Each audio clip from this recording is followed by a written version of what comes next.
Hello guys, welcome to Being IS. Today I will be discussing a basic outline about UPSC CSE exam. आज हम basic outline देखेंगे UPSC CSE exam का. आइए पहले pattern समझ लें. UPSC CSE exam consist of 3 exam. UPSC CSE में 3 exam होते हैं, प्रीलिम्स, मेंस एंड इंटरव्यू. आइए पहले प्रीलिम्स को डिटेल में देख लें, बारी बारी से सबको देखेंगे. Prelims contain of 2 paper. Prelims में 2 पेपर होते हैं. पहला GS paper 1, second GS paper 2, जिसको सीसेट भी बोलते हैं. आइए पहले इन दोनों में क्या सिमिलैरिटी है ये देख लें. सिमिलैरिटी देखा जाए तो ये दोनों 200 मार्क्स के होते हैं. जीएस पेपर 1 भी 200 मार्क्स, जीएस पेपर 2 भी 200 मार्क्स. सेकंड, ये दोनों ऑब्जेक्टिव टाइप होते हैं. GS paper 1 GS paper 2 both are of objective type. इन दोनों में नेगेटिव मार्किंग भी होता है. जीएस पेपर 1 में 1/3, जीएस पेपर 2 में भी नेगेटिव मार्किंग है. और टाइम दोनों का सेम होता है, दैट इज 2 आवर. ये तो रहा सिमिलैरिटीज. आइए हम लोग मेजर डिफरेंस देख लेते हैं. मेजर डिफरेंस आता है सब्जेक्ट को लेकर. जहाँ जीएस पेपर 1 में आपको history, geography, civics, economics, current affairs ये सब पूछा जाता है. वहीं जीएस पेपर 2 या सीसेट के पेपर में आपसे रीजनिंग, एप्टीट्यूड, इन तरह के सवाल रहते हैं. सेकेंड डिफरेंस ये है कि जीएस पेपर 1 में आपका 100 क्वेश्चन रहता है और जीएस पेपर 2 में आपका 80 क्वेश्चन रहता है. सीसेट वाले पेपर में 80 क्वेश्चन रहता है.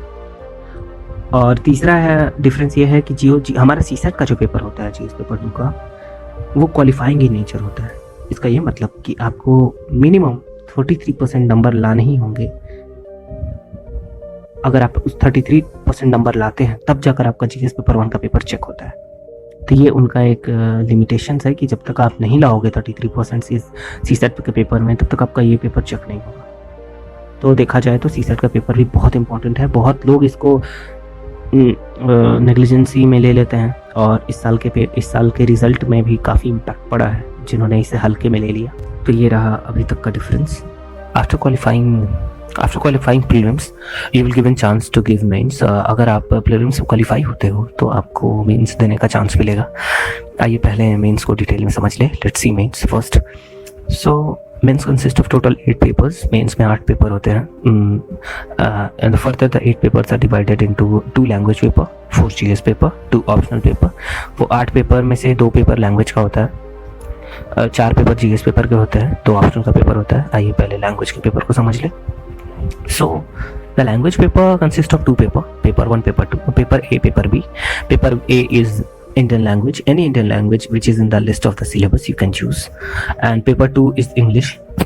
Paper 2 is English and both are of 300 marks and qualifying in nature. Qualifying in nature का मतलब ये होता है कि जो भी मार्क्स आपके आएंगे वो फाइनल लिस्ट में ऐड नहीं होंगे और आपको एक मिनिमम मार्क्स सिक्योर करना पड़ता है उसे क्वालिफाई करने के लिए.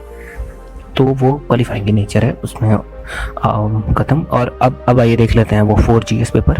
तो 4 GS paper consist of paper 1, paper 2, paper 3, paper 4. 4 paper होते हैं उसमें of 250 marks each and the time frame is 3 hour each paper को मिलता है. So the subject in the all this 4 papers are like history, geography, civics, economics, environment, ethics, current affair, यही सब रहते हैं इसमें. और इन सबको 250 मार्क्स के सारे होते हैं. अब आइए देखते हैं हम लोग ऑप्शनल पेपर.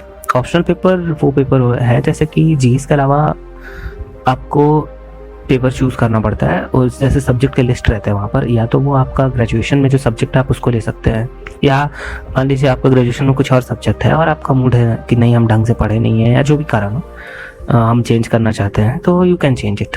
और ऑल्सो यूपीएससी का ट्रेंड देखकर भी ऑप्शनल कई बार लेना चाहिए. वैसे तो अपने इंटरेस्ट पर लेना चाहिए कि जिसमें आपको इंटरेस्ट है वो ले, लेकिन ट्रेंड भी देखना सही होता है.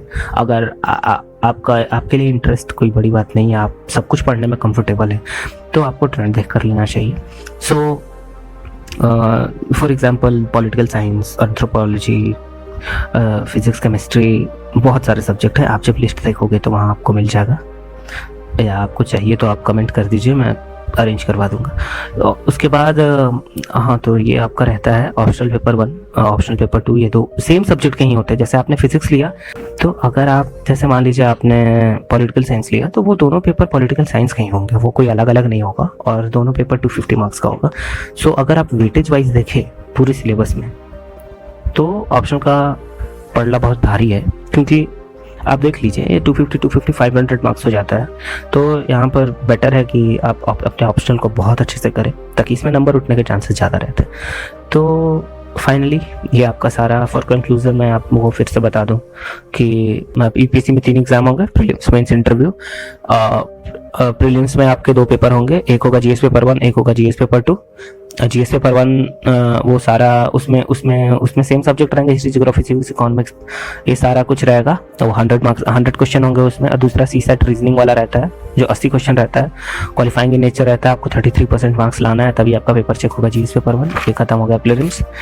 उसके बाद आइए देख लेते हैं हम लोग मेंस को। प्री क्वालिफाई करने के बाद आपको मेंस देने को मिलता है। उसमें 8 पेपर होते हैं, 2 पेपर होगा लैंग्वेज का, 4 पेपर होगा जीएस का, 2 पेपर होगा ऑप्शनल का। और जो 2 लैंग्वेज पेपर है उसमें एक इंडियन लैंग्वेज कोई भी आप ले सकते हैं, रीजनल लैंग्वेज पंजाबी, उड़िया कुछ भी ले सकते हैं, लेकिन एक इंग्लिश फिक्स रहेगा। दोनों 300 मार्क्स का, 300 मार्क्स क्वालिफाइंग इन नेचर। तो ये हो गया। उसके बाद 4 जो जीएस पेपर है वो 250 मार्क्स के होते हैं, जीएस पेपर 1 2 3 4। और उसमें सब्जेक्ट्स रहेंगे आपके history, geography, civics, economics, ethics, सारा कुछ रहेगा, करंट अफेयर सब कुछ। ये 3 घंटे का एग्जाम होगा आपका। ये भी खत्म। दो ऑप्शनल पेपर आपको लेना पड़ेगा। कोई एक सब्जेक्ट लीजिए जो आपका मूड करे, political science, history, geography, civics, जो मन करे, जो लिस्ट में दिया हुआ है उठा लीजिए अपने इंटरेस्ट के हिसाब से। 250 मार्क्स का दोनों पेपर होगा। ये है आपका पूरा यूपीएससी सीईसी का सिलेबस डिटेल में। तो कोई भी डाउट हो please you are free to ask in comment.